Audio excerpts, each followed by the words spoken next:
Today's a great victory. It's a great victory for Sean Combs. It's a great victory for the jury system. You saw that the Southern District of New York prosecutors came at him with all that they had. They're not stopping, but one thing stands between all of us and a prison, and that is a jury of 12 citizens. Diddy may have been acquitted of some pretty big charges at his criminal trial, but he still was convicted of 2. So what's next for him in terms of sentencing, his finances, facing a wave of lawsuits, including a brand new one from a former exotic dancer who claims Diddy drugged and assaulted him, caused him to lose teeth and have to get gastric surgery? Diddy is spiraling into full-on panic mode right now. And honestly, the atmosphere around his case has shifted into something way darker than anyone expected. The latest rumor making its way through the courthouse, and yes, this one is coming from people who actually know what's going on, is that the judge overseeing his case might be preparing to add years to his prison sentence, not reduce it. Well, after the monumental verdict in the Sean Diddy Combs criminal trial, the question now is, what is next for him, right? You got sentencing, civil suits, a lot to get into. So while Combs was acquitted of racketeering conspiracy and the sex trafficking charges that he was facing, he was convicted of transportation to engage in prostitution. Currently, sentencing is set for October 3rd. However, there is a hearing set for July 8th where the defense will be arguing for the sentencing date to be expedited, to happen sooner. Obviously, they want that, considering Combs was also denied bail yet again, despite arguments from his legal counsel after the verdict that he should be released on bond. It didn't happen. They want to make sure this happens as quickly as possible. But what will he be sentenced to, really? That's the question. And also, will the government seize his assets? What about all of those civil lawsuits that he faces? Again, a lot of questions, a lot to get into. So for all of this, let me bring on former sex crimes prosecutor and criminal defense attorney, the great Matt Murphy is with us. Matt, good to see you. Happy to be here, as always. Got to ask you your reaction to the verdict. Is it what you expected? Well, hearkening back to, I don't know, we were talking about this, you and I, a couple of months ago, and I got to say, you know, whether it's fun to be right or not in a case like this, we were both right. This was never a good fit for RICO for a lot of different reasons. And the consent element regarding the sex trafficking was always problematic. And I thought the prosecution here did a good job presenting their case. They did a good job presenting their theory. But when you match in a trial context, when you match like professorial and kind of plotting, which is the way a lot of government lawyers are, versus dynamic and engaging and that personality of the defense, it's always a mismatch. You're always up against it. And the Mann Act, like we talked about, I thought he was going down on that after like the second day of testimony. The problem is for the prosecution, the Mann Act is a very old law, and it was essentially legislative morality from about 100 years ago, where it was transporting prostitutes across state lines. The intent may have been good. It was essentially a very early version of sex trafficking, but it was really more an attempt to stop prostitution, which is, as we know, never going to happen. So almost every lonely guy in New York City who's going through a divorce, who is having a problem in the dating pool, who has some sex worker drive over from New Jersey, if he buys her Uber or his Uber, theoretically, that's a violation of the Mann Act. So that is it's not the same type of crime. There's no mandatory minimum under federal law. The judge does not have to. That. Right. They don't have to. Now, it carries up to 10 years per event. So he faces up to 20 years. The prosecution, I think, is asking for 46 months or something like that. They're asking for far less than that. If the case was, if they had called, let's say, Christina Coram, okay, this chief of staff who had been mentioned, I think, by almost every witness, and she said, hey, listen, there was a criminal enterprise, okay? We were all a part of it. Everybody knew what the job description was. My job was to do this. His job was to do this. You think they would have gotten racketeering? If they didn't include Jane, who was arguably the more problematic testimony, I mean, Sean Combs still paying her rent, messages that she was setting up a lot of these sexual encounters. Cassie had messages too that were problematic that showed if we're talking about whether she was a willing participant or not. But if you focus just on Cassie and you didn't call in Jane, or you didn't call in a Mia, or you didn't call in a Brianna Bengolan, if you Not reconsider it, not negotiate anything, add years, straight up extend it. And the craziest part? Nobody saw this coming. Not his camp, not his lawyers, not even the prosecutors. This rumor hit Diddy like a freight train. One minute he thought he was dealing with the worst already, trying to focus on appeals, trying to survive behind bars, trying to get through each day without breaking down, and then suddenly this. Suddenly whispers start floating around that the judge is reviewing new information, information that wasn't part of the original hearing, information that wasn't presented when the sentence was handed down, information that could make everything 10 times worse. Diddy's reaction? Panic. Straight panic. He knows judges don't reopen sentences unless something serious comes up. Judges don't casually revisit cases just because someone complained or someone tweeted something. It takes real evidence. It takes something disturbing enough to make the court feel. you limited the case, and now it's so easy to play, Monday morning quarterback or armchair lawyer here. But do you feel that the prosecution could have won this case if they structured it differently, if they called different witnesses? That's a great question, and that's something that these prosecutors will literally be wondering for the rest of their lives, for the rest of their careers. They're going to be wondering if they'd done it differently, would the impact upon the jury and would the result have been different? The fundamental problem, I think, is that this was kind of always a round peg in a square hole. The arson, that domestic violence video that we all watched, that's horrific. All of that should have been prosecuted as state crimes in Los Angeles. That as a fundamental, starting point. Well, they couldn't So do it now. It basically, was time barred. no, of course, the statute is run on everything. Yep. But that would have been, he would have been prosecuted for exactly what he did instead of predicate acts into a RICO theory. Now, RICO, as we know, was designed for essentially mafia organization, for organized crime. And the idea is simply because there's a legitimate business, like in The Godfather, they had a legitimate olive oil importing business, and that was but it was still a criminal enterprise. The real thing was the mafia. The real thing was the organized crime surrounding the Corleone family, to use an example that everybody can probably relate to. So simply because their olive oil importing business was legitimate, that's not a defense to a RICO thing. That's the current state of the law. What they did here is they took a business that was always legitimate, Bad Boy Records, that was always and the purpose is to make music and make money. Everything surrounded that. And the defense argument, which they obviously argued very effectively, was that is not a criminal enterprise. So the very first element of RICO has always been problematic from the very beginning. You and I talked about that 2 months ago when this whole thing started. And and the jury, this was a sober jury that the questions were serious and direct. And, they sent that note out regarding juror 25 right at the very beginning saying, hey, this guy's not deliberating. And so this was a serious group. And the Mann Act, they did convict on that. So they were, by the fact that that it was unanimous meant that they were getting along. Federal juries tend to be, in California anyway, we have, they draw our state juries off the DMV database. That's how you get jury duty, is from the DMV. Federally, it's based on voter rules. So it's people who are conscientious enough to actually vote. And you tend to get a more serious class of juror in federal court, which I think is interesting. So to answer your question, it's something that we could kick around for years. Sure. But I think the fundamental problem here is that it was always kind of a misfit for a RICO theory. Just like the sex trafficking, sex trafficking requires fraud, force, or coercion, right? So that essentially is the same elements of rape. So you essentially, it's transporting somebody under circumstances that equate to rape. Is something forceful, something fearful. That it just doesn't fit very well here, especially when you're talking about all these people they're orbiting him. They're all trying to advance their own career.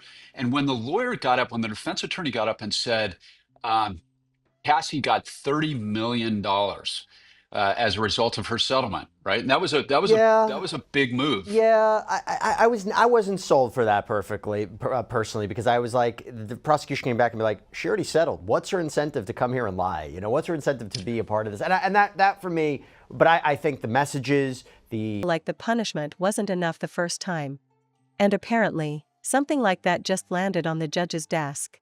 People connected to the case are saying the judge has been studying new documents that raise questions about whether the full scope of Diddy's actions was ever presented in court. And if the judge feels new evidence changes the story, he has the power to lengthen the sentence. That possibility alone has Diddy losing sleep, losing control, and losing any sense of stability he was trying to hold on to.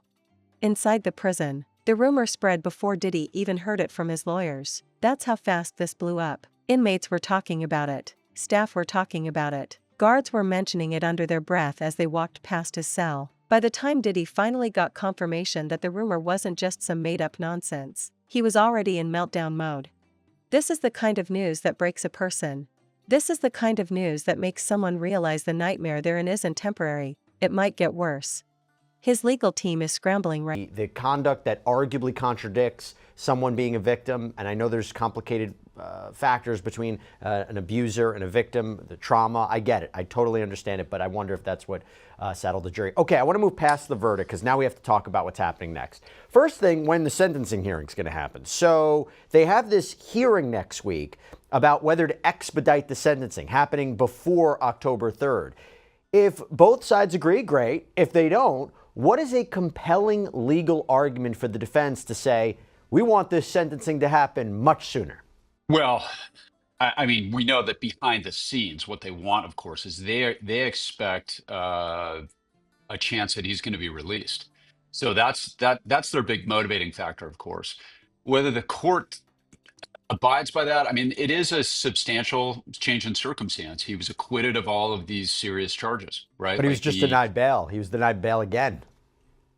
he was denied bail again, and I watched. I actually learned that on your segment yesterday afternoon as I was sort of Yeah. doing my my preparation for this. But we have to remember that one of the things that he got in trouble for, that Diddy got in trouble for in jail, was using other inmates' calling number. Remember that? So he was calling witnesses in the case from jail using other inmates. That was a direct affront to that judge. That was remember, we had all those attempts at bail that were denied at the very beginning of the case, one after another after another. This judge, and it's the same judge who's going to sentence him, denied that over and over again. And you and I, again, in another conversation we had on your show, we both said he is screwed now, that he's got no chance because he's violating the rules of the court while in jail. So if he's disobeying the rules of the jail and the directive of the court while he's in custody, how can he be expected to actually follow the terms of a bail agreement when he's out of custody? Right. And I think that chicken is coming home to roost again. I mean, I think that's what happened yesterday afternoon. That any judge who has a criminal defendant who behaves like that is an affront to the court itself. It's disrespectful to the court. And it's almost like he couldn't get out of his own way there at the beginning. But he had an excellent defense team.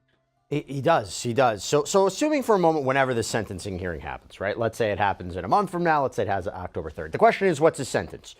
As we mentioned, the prosecution in a filing from yesterday talked about the guidelines range being 51 to 63 months. Now, this is before a pre-sentencing investigation and report.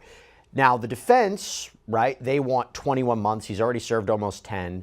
Talk to us about what you're thinking here, because there is no minimum. The maximum's 10. If the judge were to combine it together, like you said, 20 years, feels highly unlikely that would happen. As we're taught, what is a pre-sentencing report investigation? How would it affect this? What do you think the judge is going to do? There's so many different factors to consider here, and it's not like a murder case when it's like, okay, we know what's going to happen. It's like life in prison without the possibility of parole. It's a given. There's room here. What do you think the judge is going to do? So in federal court, this is actually very interesting. They rely very heavily on those pre-sentencing investigations. So essentially what will happen is there'll be a federal probation officer, and they do these for almost every case, where they will do their own investigation where they'll talk to family members, they'll talk to employers, they'll talk to neighbors, and they will make a recommendation to the court as to suitability for release, suitability for time. And that's something that federal judges traditionally right now, trying to figure out what exactly the judge has seen, what was submitted, who submitted it, and whether they have any way to fight back. But the problem is simple. If the judge is seriously considering adding years, that means the evidence is damaging. Something surfaced that paints Diddy in an even darker light than what was shown before. And guess what?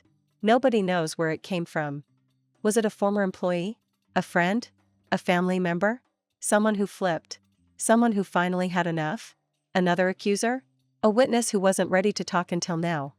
Nobody knows. But someone talked. Someone provided details that weren't in the original case. And if the judge believes those details prove a pattern or a deeper level of wrongdoing, Diddy's sentence could get longer, a lot longer. The prosecutors are thrilled. Obviously, they've been building bigger cases, chasing more evidence, gathering more testimonies for months. If the door opens for an extended sentence, they're sprinting through it. They want maximum time. They want the harshest penalty. They want to make an example out of him. really adhere to. They tend to put a lot of weight on those, far more than they do in state court. The probation department can make a recommendation, but the DA will certainly have more ability, most of the time, to talk a judge in or out of a sentencing recommendation from the probation department. Federal court is different. They really put a lot of weight on those. So that's something that I think is going to be very interesting. And a lot of that will come down to what the individuals involved in that investigation, even though it shouldn't impact their professional recommendation. It's really, I think we're going to see what they thought of the case. Did they think he got away with something horrific here? Did they think that he was getting railroaded from the beginning? I think that may reflect in the recommendation to the court. But of course, we don't know what that is yet. I don't know. If I'm his defense lawyer, I'm kind of I don't know if I am pressing the gas on that, trying to make this thing go faster. I mean, it's coming up. It's coming up soon enough anyway. I would want to give them the time and not press them, because you don't want a probation officer or anybody in the federal system to feel like they're being rushed. Right. Because I think it's very easy to just go, Yeah. okay, screw it, the guy should stay in. The prosecution made the those point guys just yesterday. They said the point, like, we're not ready to give a really sentencing recommendation. We haven't gotten the report. There's people say, well, maybe he'll get time served, right? He's been locked up. There's other people say, no, the judge is going to throw the book at him. Even though the judge said yesterday, even though I'm denying him bail and I'm looking at certain conditions, this is not reflective or a preview of what my sentencing recommendation or what my sentence will be. But, are we looking at double digits? Are we looking, you think, at 1 to 5 years, time served? I know it's so impossible to ask, but it is a very specific charges he was convicted of. Yeah, we're not looking at double digits. Okay. I cannot imagine the court imposing that. And remember, because this law is so old, and we're in an age of Uber. So literally, somebody in New York City, a man or a woman who engages the services of a sex worker who lives in New Jersey, and if they pay for their Uber, that technically is a Mann Act violation. Okay, so it's a morality crime, and that it just does not carry the same weight. Will the judge say, hey, listen, multiple instances he was doing it, not one Uber, he was doing it multiple times. You have 2 alleged victims here, Cassie, Jane, and violence, right? He used violence as one of the reasons to deny him bail. I wonder if he's going to look at, even though he was acquitted of racketeering and sex trafficking, different characteristics and components of his relationships with Jane and Cassie and say, this is aggravated. It's a very interesting question. Can the court aggravate nonviolent offenses that he was convicted of, which are the Mann Act violations? Can he aggravate those when he was acquitted of the more serious charges, essentially acquitted of everything that involved violence, threats, all of that sort of thing? So It's a very, very interesting legal question. Real quick, asset forfeiture. What is that exactly? How would it work with Mann Act convictions? I just don't see the feds being on very strong ground to seize a bunch of assets. And here's why, Jesse.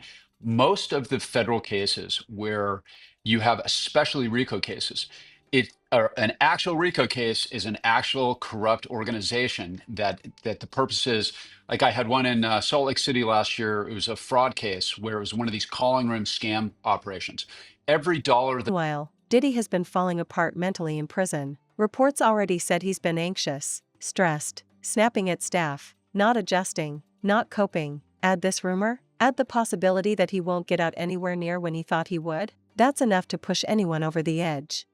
Diddy is in full panic mode right now, and honestly, the energy around his entire situation has shifted into something way darker than anything he's dealt with so far, because the new rumor spreading through the courthouse, and it's coming from people who actually know what goes on behind those doors, is that the judge overseeing his case may be preparing to add years to his prison sentence. Not adjust it. Not clarify it. Not reconsider it. Add years.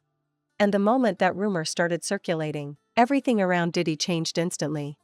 People close to the situation are saying this rumor didn't come from random internet noise or prison gossip. It came from individuals inside the legal system. Consenting adult males were Mann Act victims. Writing, the government now claims that the male escorts were Mr. Combs' victims, but this is apparently the only case in Mann Act history where the government has argued that consenting professional adult male escorts or entertainers who made thousands of dollars were victims. The Mann Act did not originally treat men as victims, and Congress never anticipated such an application of the statute. They argue the time he served has been punishment enough, especially serving time at MDC Brooklyn. His team argued the mogul is routinely subjected to violence, both directed at him and at others. They point one example from less than 2 weeks ago. Writing, on September 12th, for example, defense counsel was in the middle of a legal video call with Mr. Combs, which was summarily ended at 2 p.m. because of a stabbing that locked the facility down for the next several days.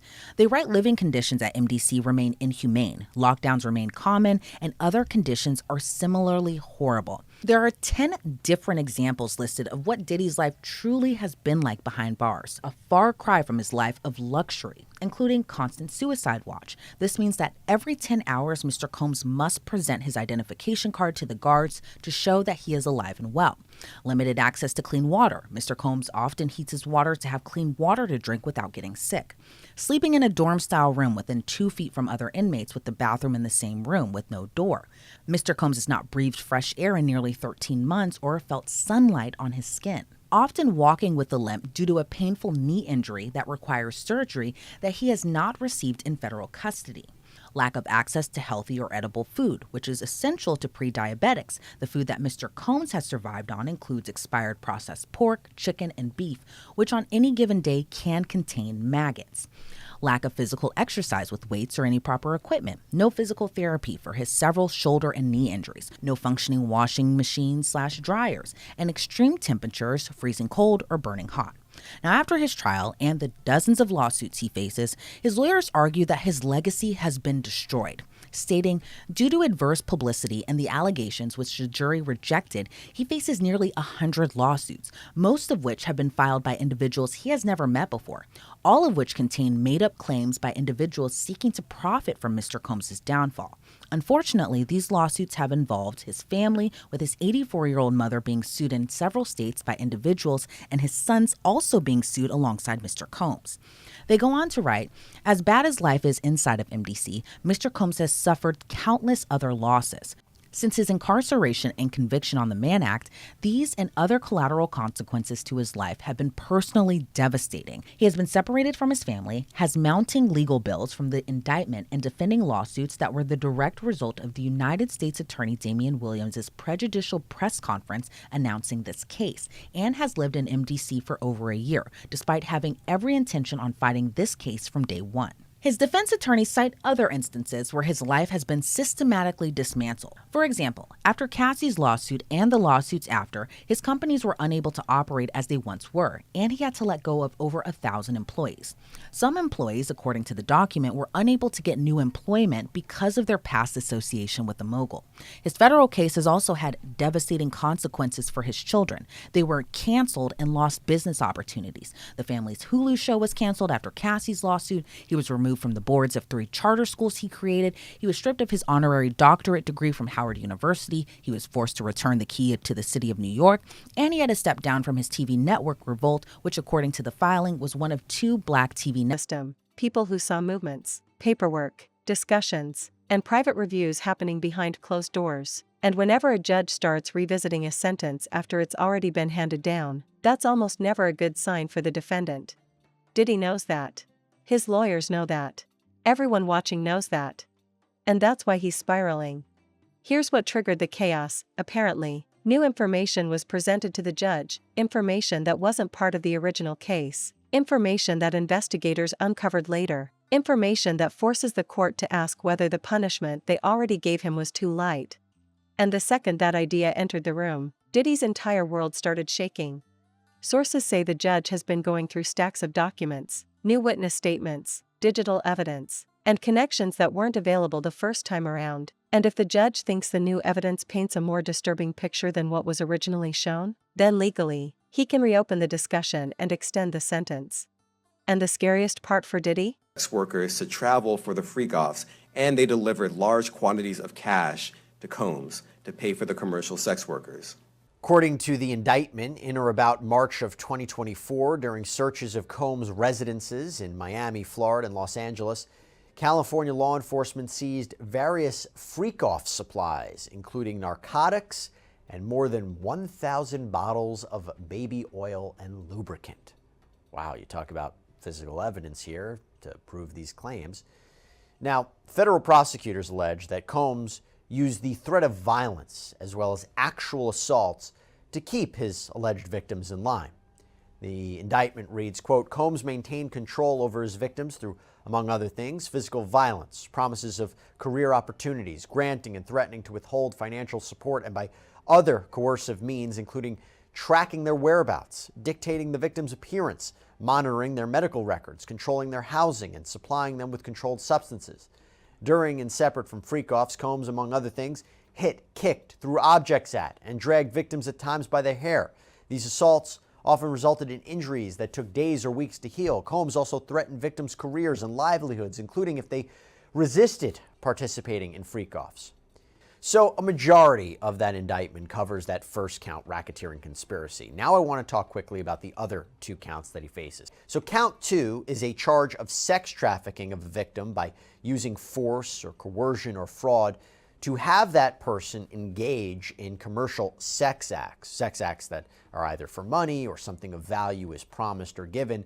And there were allegations that Combs had made promises of opportunities and so forth to get what he wanted. And he's also charged with count 3, which is related to the transportation of people for purposes of prostitution. Now, quick side note about this. This is a comprehensive indictment, but it doesn't have a lot of details about what evidence prosecutors have to prove all of this. It also doesn't include every allegation that has been asserted against Combs in numerous civil complaints. For instance, there is nothing regarding minors. There's been a lot of allegations that there were minors at these Combs parties, which we had heard before in these other allegations and these other complaints. Nothing about minors here. Now, Damian Williams, the U.S. Attorney for the Southern District of New York, said that it's possible more charges could be on the way. He wouldn't confirm it one way or another, said nothing's off the table, so we don't know. But maybe there wasn't enough evidence to prove that there were minors at these parties or Combs did anything criminal related to minors. But I tell you what, we did get a lot more information from another filing from the prosecution. I'll get to that in a second. First, I have to get to the defense because in a letter filed with the court on Tuesday, Combs' defense team laid out a proposed bail package for their client, why he should be released pending trial. And they explained why his actions over the last 6 months point toward cooperation, not avoidance. They also call out the government for seemingly making things more difficult than they had to be. His team writes, quote, through counsel, Mr. Combs promptly told the government that he had voluntarily come to New York, offered to tell them specifically where he was, and offered to turn himself in at the appropriate time. Even though Mr. Combs came to New York, authorized his lawyers to tell the government of his location, and offered to self-surrender, the government effected an arrest last evening. This, we know, is the government's right. However, that he traveled to New York to self-surrender is also something the court should consider. So what is this bail package that the defense outlines? Well, here are some of the main points. 1, a $50 million bond co-signed by Combs, his mother. The judge hasn't denied the rumor. He hasn't dismissed it. He hasn't said it's false. He's silent, and that silence is loud as hell. Inside the prison, The rumor spread even faster than it reached his legal team. Inmates were talking about it. Guards were talking about it. Staff were bringing it up like it was already happening. You know it's serious when the people behind bars are hearing things before the lawyers even confirm it. Imagine being Diddy, sitting in a cold cell, already dealing with fear, tension, hostile inmates, sleepless nights, and the trauma of losing everything you built, and then suddenly hearing whispers that the judge might hit you with more years. The panic he felt in that moment wasn't small, it was overwhelming. People say he's been losing control emotionally. He's pacing, muttering, calling his lawyers nonstop, demanding updates, trying to figure out who said what, who leaked what, and who provided the evidence that might destroy his chances of ever getting out. Because here's the truth, evidence doesn't magically appear this late in a case unless someone talked. That means somebody from his circle, a former employee, a friend, a witness, someone who stayed quiet until now, stepped forward and gave the court something explosive. And whatever they turned in must be serious, because judges don't reconsider sentencing based on weak information. It has to be disturbing. It has to be incriminating. It has to show something the judge didn't know before. And the prosecutors? They're loving every second of this. They've been building bigger cases behind the scenes. They've been collecting testimonies. Trouble. He's in the deepest nightmare of his entire life. He's pacing his cell. He's calling his lawyers nonstop. He's asking for updates every hour. He's terrified in a way he never expected to be. Because this isn't just about surviving prison anymore. This is about the possibility that he hasn't even started the hardest part yet. If the judge extends his sentence, it's over for him. His life outside disappears. His future disappears. Everything he thought he might still have disappears. And right now, the rumor is growing, spreading, and picking up momentum. People close to the case believe the judge is seriously considering it. Diddy knows it. His lawyers know it. Hollywood knows it. And the fear around him is louder than ever. This might not just be a setback, this might be the moment that seals his fate for good.